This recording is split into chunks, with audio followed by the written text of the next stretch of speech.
Мынау енді Қазалы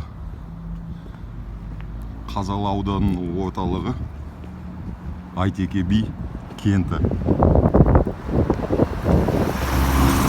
Жолды өтейік.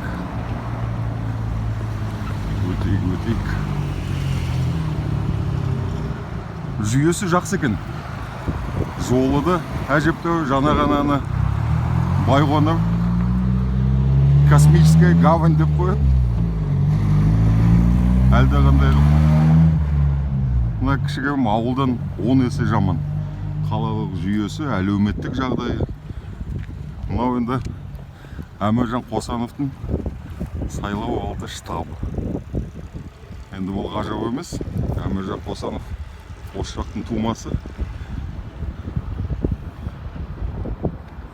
Қазалыда мектеп оқыған, әкесі осы жерде темір жолда істеген.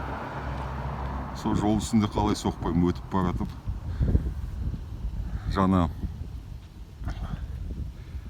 Қызылорда облысын біраз шаралап, Қорқыт ата кесенесіне соғып, Жосалыға кіріп, Байқоңырға, бұрынғы Ленинскийге соғып, енді міне мынау Қазалы кезінде 1930 жыл осы жерде қазақтың көтерілісі болған. Асандар көтерілісі дейді. Ол кезде 1929-1932 жылы Қазақстанда 372 көтерілістің бірі.